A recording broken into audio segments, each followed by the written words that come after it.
Entretanto, na nossa conferência, o próximo orador é o Rui Oliveira, que tenho também muito gosto em apresentar.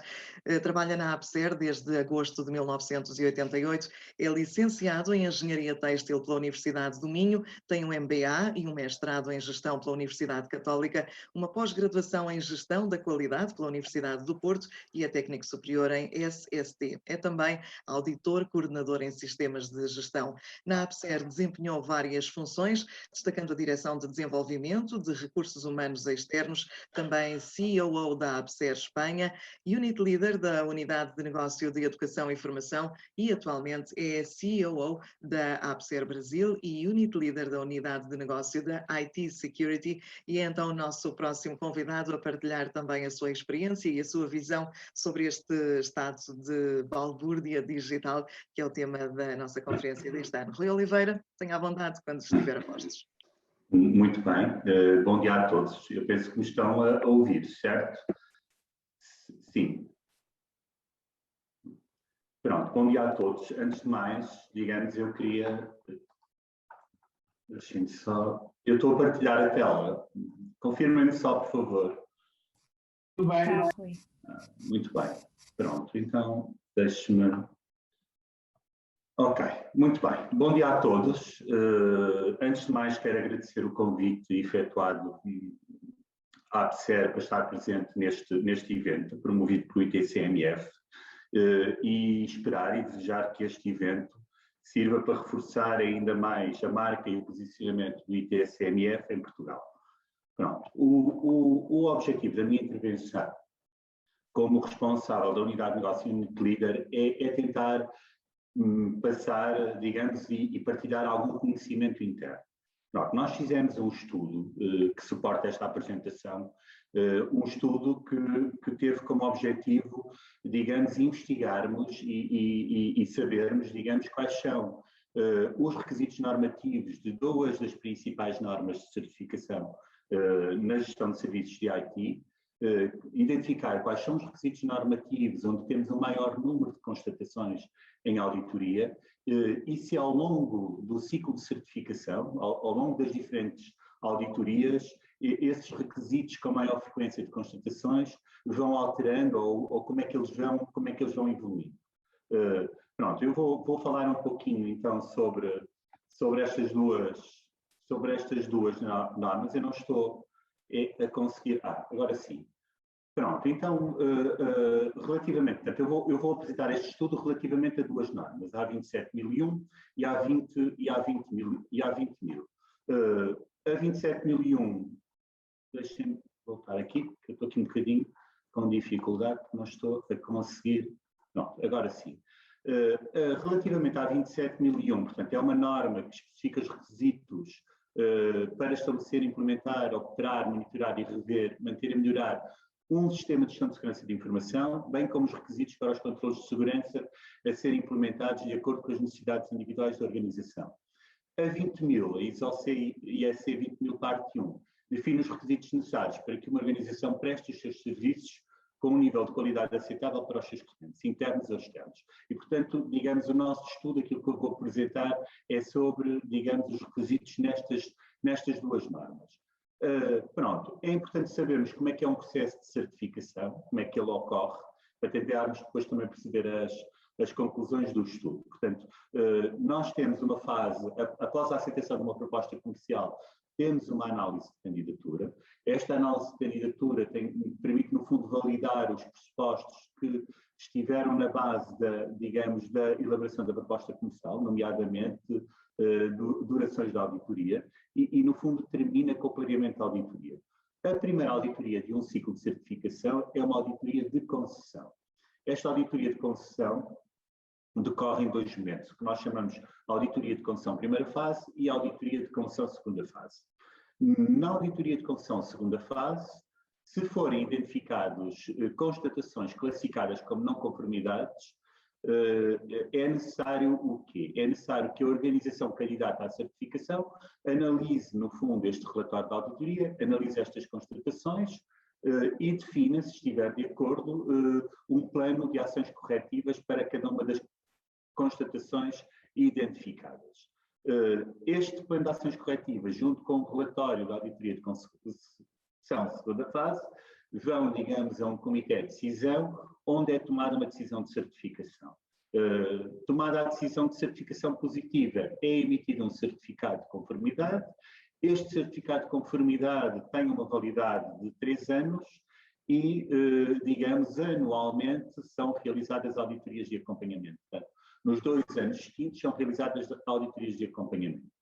Estas auditorias de acompanhamento têm critérios de auditoria e objetivos de auditoria diferentes de uma auditoria de concessão. Isto significa que nem todos os requisitos são auditados e significa ainda que a duração destas auditorias é substancialmente inferior ao somatório das 2 auditorias, concessão fase 1 e concessão fase 2.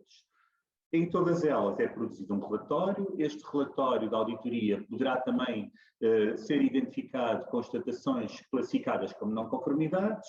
Se houver constatações classificadas como não conformidades, é necessário, no fundo, novamente a organização candidata analisar, digamos, as não conformidades e definir um plano de ações corretivas para cada uma das não conformidades. Em todas as auditorias há uma decisão que, se for positiva, significa que há uma manutenção da certificação. Pronto, e isto repete-se no primeiro ano após a concessão e no segundo ano. Portanto, haverá 2 auditorias de acompanhamento. Ao final do terceiro ano, uma vez que, como eu expliquei há pouco, o certificado tem uma validade de 3 anos, é efetuada uma auditoria de renovação. Novamente, esta auditoria de renovação tem critérios de auditoria distintos dos acompanhamentos e implica, digamos, que todos os requisitos normativos devem novamente ser auditados. Portanto, é uma duração um pouquinho superior às auditorias de acompanhamento, uma vez que todos os requisitos de auditoria devem ser auditados. Pronto.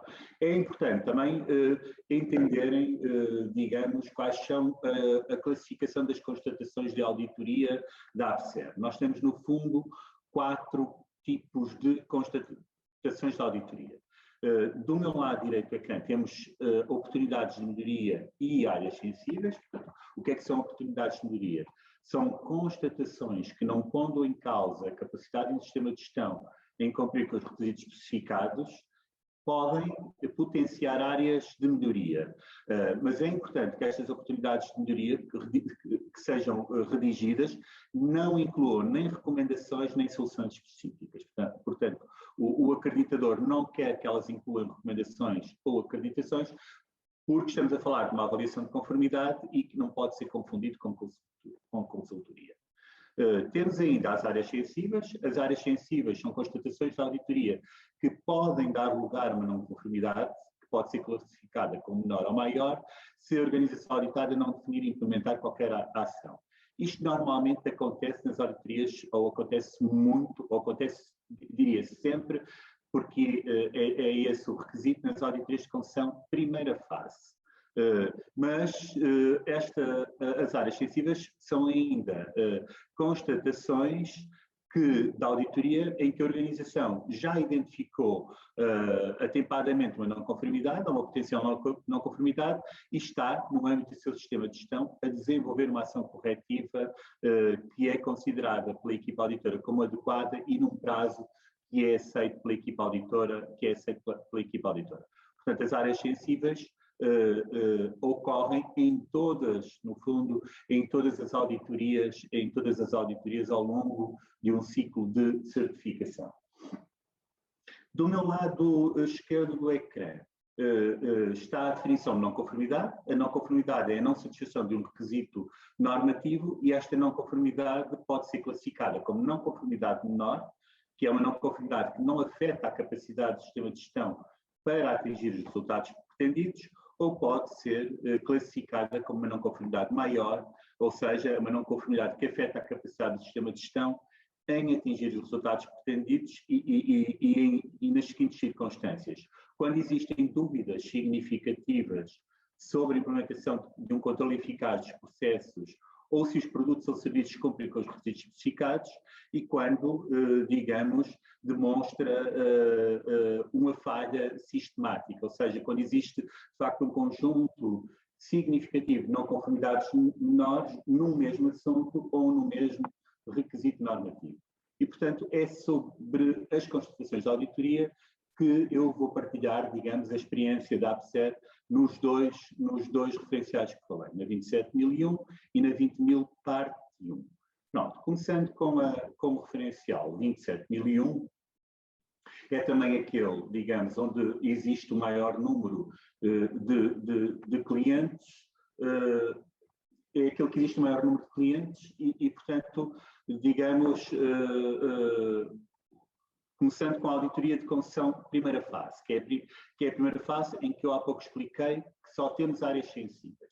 Portanto, onde temos maior número de constatações de auditoria, o top 5 é este que vocês veem. Portanto, é o requisito 613, o requisito 93, o requisito 62 e depois os controlos de segurança de informação, o A11.1, áreas seguras, e o A17.1, continuidade de segurança de informação.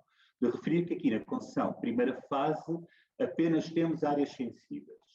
Depois na concessão segunda fase, e aqui já temos todos os 4 tipos de constatações de auditoria, e aqui, digamos, este top 5 é considerando todo o tipo de constatação. Portanto, OMs, áreas sensíveis, não conformidades menores e não conformidades maiores. E, portanto, a frequência em termos de requisitos altera um pouquinho e reparte-se da seguinte forma. Portanto, os principais com maior frequência de constatações é o 613, novamente, o tratamento de risco de segurança de informação, depois o controle de segurança A12.1, que são os procedimentos e responsabilidades operacionais, e depois o A17.1, continuidade de segurança de negócio, e depois com uma frequência equivalente, o 612, avaliação do risco de segurança de informação, e o A16.1, gestão de incidentes de segurança da informação e melhorias. O que fizemos a seguir foi retirar, digamos, as OMs e as áreas sensíveis e concentrar-nos só nas não conformidades. E, portanto, novamente há aqui uma alteração de frequência e, digamos, uma alteração daquilo que são os requisitos normativos, onde são constatados maior número de não conformidades. Portanto, na concessão segunda fase, o requisito normativo com maior número de não conformidades é o 613, com 9%, seguido do 612 e do controle de segurança de informação A92, ambos com uma frequência de 6% em termos de não conformidades, e depois o A81 e o A17.1 com 5%. Portanto, numa auditoria de concessão, portanto, a empresa ainda não está certificada, este é o top 5 em termos de frequência de não conformidades que ocorrem no sistema de gestão de segurança de informação. Relativamente aos acompanhamentos, e iniciando novamente, primeiro por uma avaliação de todo o tipo de constatações. Portanto, novamente, incluindo aqui as não conformidades, menores ou maiores, as áreas sensíveis e as oportunidades de melhoria. Novamente, mantém-se, e isto é comum a todo tipo de auditorias, o requisito 613, portanto o 613 mantém-se como aquele onde existe uma maior frequência de constatações de auditoria, seguido do controlo de segurança de informação, o A17.1, portanto a continuidade de segurança de informação, com 6,2%, depois o A16.1, seguido do A12.1 e do A18.1. E estes são os 5 requisitos de sistema de gestão e controle de segurança de informação com maior número de constatações de auditoria. Fazendo a análise nas auditorias de acompanhamento apenas para as não conformidades, portanto, retirando novamente as oportunidades de melhoria e as áreas sensíveis, o que verificamos é que o 613 é aquele que tem maior número de não conformidades, com 8,1%, portanto é o requisito com maior frequência de não conformidades, seguido do A17.1, do 93, do A16.1 e do controle de segurança A81. Portanto, digamos, este é o top 5 em termos de frequência de não conformidades, dos requisitos do sistema de gestão e dos controles de segurança de informação.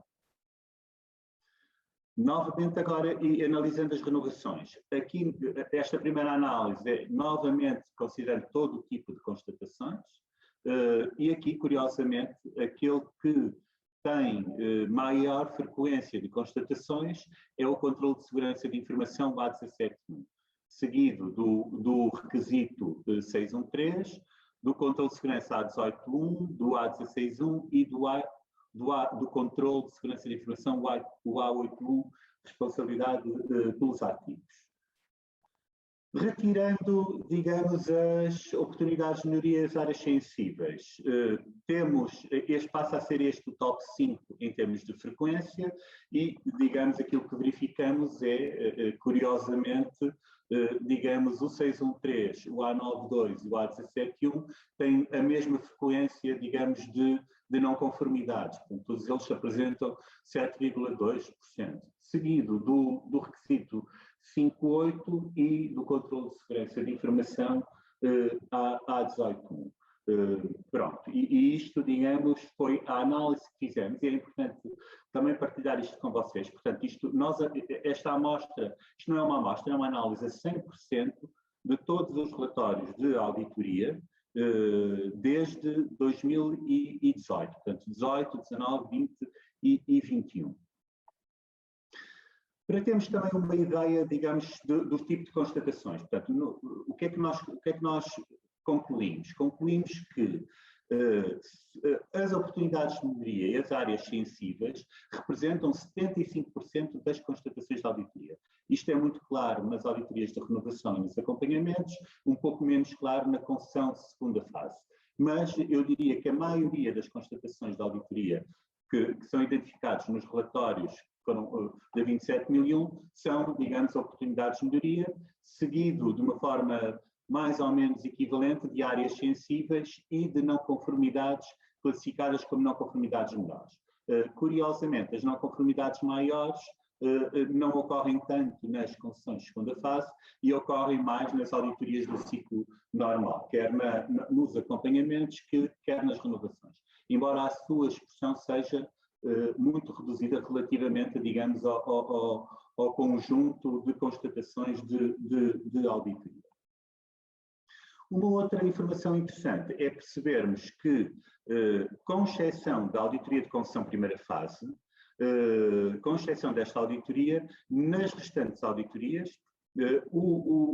há mais constatações de auditoria nos controlos de segurança, portanto, no anexo A, do que nos requisitos do sistema de gestão. Portanto, tirando a concessão primeira fase, em que, digamos, as constatações são sobretudo nos requisitos de sistemas de gestão, nas restantes auditorias as constatações da auditoria são sobretudo, ou estão sobretudo associadas aos controlos de segurança de informação, vulgo anexo A, que todos, ou quem lida com estas referenciais, conhece. Pronto, eu a seguir apresento naquilo que são os requisitos, e agora retirando as auditorias, portanto, naquilo que são os requisitos com maior frequência de não conformidades, apresento alguns exemplos de não conformidades que estão registadas nos relatórios. Portanto, vamos, no caso do 612, temos aqui dois exemplos, não é? Portanto, a matriz de avaliação e tratamento de risco no XPTO da data Y, na coluna de ativos afetados, apresenta por diversas vezes vários, não permitindo um objeto de identificação dos ativos afetados pelas ameaças e vulnerabilidades identificadas. Um outro exemplo, a organização não procedeu à identificação e nomeação da função do dono do risco. Associado, não conformidades tipo associadas ao requisito 613. A declaração de aplicabilidade de versão X da data Y faz referência a controlos que ainda estão em fase de implementação, quando já deveriam estar implementados no contexto daquela auditoria em concreto. Um outro exemplo, a declaração de aplicabilidade versão X da data Y não evidenciou a existência de informação quanto ao estado de implementação dos controlos. E depois associado ao requisito 9.3, que temos aqui dois exemplos. A revisão pela gestão efetuada na data X não considerou o estado do plano de tratamento de risco e a revisão pela gestão da data Y não evidenciar as decisões relativas a oportunidades de melhoria e necessidades de alterações ao sistema. Portanto, isto são exemplos de requisitos associados ao sistema de gestão. Exemplos de não conformidades associados aos controles, ao anexo A. Por exemplo, no controle A81, não se encontram inventariados no documento X e AC 2020 os ativos da infraestrutura PKI, contrariando o definido naquele procedimento. Relativamente ao controle A92, a organização não evidenciou como os responsáveis pelos ativos fazem a revisão dos direitos de acesso dos utilizadores em intervalos regulares, conforme definido no procedimento XPTO da data Y. Outro exemplo, a organização não assegurou a realização da revisão anual de utilizadores prevista para março no cumprimento da política de controle de acessos da data Y. Pronto, isto são 2 exemplos de não conformidades associados a este controle. Outros 2 exemplos agora associados ao controle A16.1.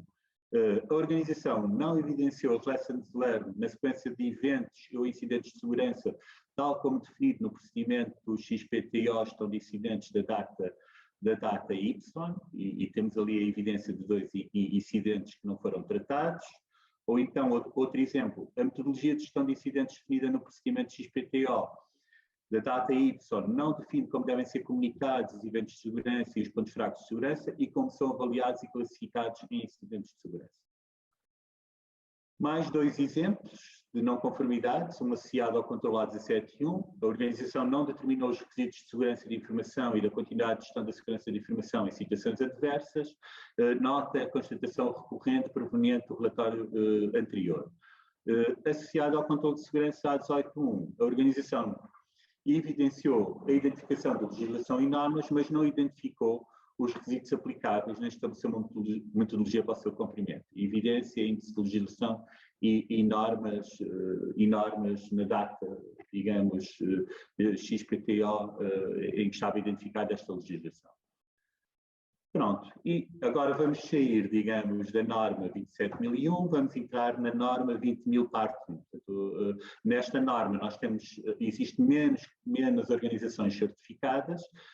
Neste estudo nós também fizemos a análise de todos os relatórios da auditoria, desde 2018 até 2021. Pronto, e o estudo é semelhante. Portanto, concessão segunda fase, com todo o tipo de constatações da auditoria, portanto, novamente a incluir oportunidades de melhoria, áreas sensíveis e não conformidades. O requisito normativo com maior frequência de constatações é o 825, seguido numa igual frequência do requisito 753, 841 e 873. No caso da concessão segunda fase, mas apenas identificando as não conformidades, retirando, digamos, as OMs e retirando as áreas sensíveis, os requisitos com, digamos, maior frequência de não conformidades é o 834 e o 872, portanto, gestão de fornecedores e gestão de continuidade de serviços. Estes 2 requisitos apresentam cada um 20% em termos de frequência de não conformidades. E depois um conjunto de mais 6 requisitos e com isto faz a totalidade, digamos, dos requisitos normativos. Portanto, numa concessão segunda fase, são estes os requisitos onde foram identificadas, digamos, não conformidades. Relativamente aos acompanhamentos, relativamente às auditorias de acompanhamentos, novamente fazendo a análise de todo o tipo de constatações, portanto, incluindo, para além das não conformidades, as oportunidades de melhoria e as áreas sensíveis, os requisitos que apresentam maior frequência de constatações é o requisito 851, portanto, a gestão das alterações, e depois, com igual frequência, o requisito 825, gestão de configurações, e o requisito 872, gestão de continuidade de serviços. E depois, um conjunto de requisitos com a mesma frequência em termos de constatações. Fazendo novamente a análise apenas para as não conformidades, nas auditorias de acompanhamento, constatamos que há 3 requisitos que apresentam a mesma frequência em termos de não conformidades, que é o requisito 825, gestão de configurações, o 851, gestão de alterações, e o 872, gestão da continuidade de serviços. Portanto, estes têm uma frequência em termos de 10%, onde são constatadas constatados não conformidades, e depois temos um conjunto de 5 requisitos, com uma frequência de 7%, onde são constatados não conformidades, que são os requisitos 6.1, 7.3, o 8.5.3, o 8.6.1 e o 10.1. Indo agora para as auditorias de renovação. Eu coloquei ali transição à renovação porque neste período em que nós analisamos houve a transição da norma e os nossos clientes acabaram por optar por fazer na auditoria de renovação a transição, digamos, para a nova edição da norma. Pronto, e aqui, digamos, novamente, fazendo uma análise primeiro global, incluindo OMs e áreas sensíveis e as não conformidades, a frequência, digamos, como principal requisito onde existem constatações, é o 8.5.1, que é a gestão das alterações, o 8.2.5, que é a gestão de configurações, e depois um conjunto de 4 requisitos com uma frequência, digamos, igual, em termos de constatações. Identificando apenas as não conformidades, ou retirando, digamos, as oportunidades de melhoria, e as áreas sensíveis, digamos, o requisito que apresenta maior frequência em termos de não conformidades é o 8.5.1, gestão de alterações, seguido do 12, seguido do 9.3, com 12,5%, que é o requisito de revisão pela gestão, e depois um conjunto de requisitos com uma frequência, digamos, equivalente em termos de não conformidades. Novamente, fazendo a análise em termos de distribuição das constatações, nós verificamos que a maioria das constatações são novamente oportunidades de melhoria, elas têm uma frequência que vai alterando, digamos, pelo tipo de auditoria, mas são as constatações dominantes nos relatórios de auditoria e nas auditorias, seguido das áreas sensíveis, no caso das transições, mas no caso, por exemplo, dos acompanhamentos e das concessões de segunda fase, a maior frequência, digamos, ocorre nas não conformidades em detrimento das áreas sensíveis e, digamos, nas auditorias de transição há aqui quase 5% de não conformidades maiores. Portanto, auditorias de transição / renovação, como eu expliquei há pouco. Pronto, e eu fiz também, digamos, alguns exemplos de não conformidades naqueles requisitos onde existe, digamos, maior frequência de não conformidades. No caso do 8.2.5, um exemplo, não foi evidenciado que a organização tenha identificado os ativos de suporte aos serviços XPTO residentes do fornecedor ABC de acordo com o procedimento XPTO da data Y. Associado ao 8.3.4, não foram evidenciados os registros de monitorização das atividades dos fornecedores e prestadores de serviços ligados às infraestruturas, de acordo com o procedimento XPTO. E temos aqui 2 exemplos: assinaturas de acordos de confidencialidade com as organizações e com os colaboradores destas que têm atividade nas instalações da organização, e o cumprimento de contratos de manutenção, exemplo, fornecedor de equipamento de combate a incêndio, para a generalidade de manutenção de extintores. Um outro exemplo, uma não conformidade associada ao 8.7.2, não foram evidenciados os resultados dos cenários de testes de continuidade que foram efetuados. Mais 2 exemplos, um associado ao 8.5.1, não foram evidenciados registros de planeamento, verificação e os testes efetuados previamente à implantação das alterações efetuadas nos ativos de acordo com o definido no procedimento, e mais uma não conformidade tipo associada, neste caso, à secção 9.3 da norma. A revisão pela gestão efetuada na data X não considerou o desempenho de outras partes envolvidas na prestação de serviços. Pronto, com isto termino, digamos, a minha apresentação. Estes, no fundo, são os serviços todos específicos, digamos, desta área de atuação. No fundo, digamos, espero ter contribuído, pelo menos com maior conhecimento relativamente àquilo que são os requisitos em cada uma das normas, com maior constatações e com maior não conformidade. Pronto. E agradeço, digamos, a todos estou disponível para qualquer questão que queiram colocar. Caríssimo Rui, muito obrigada pela sua intervenção sobre estas questões da conformidade e as áreas sensíveis, nomeadamente nas questões de segurança, como referiu. Há efetivamente uma pergunta que lhe colocamos e agradecendo, claro, também apelando ao seu poder de síntese. A pergunta vem da Anabela Gonçalves, que o desafia a responder: sabemos o que leva a haver uma incidência tão alta de não conformidade no tratamento da segurança da informação? Se o Rui tiver então disponibilidade para responder, agradecemos. Eu não consigo ter, digamos, uma resposta muito clara relativamente à questão que colocou.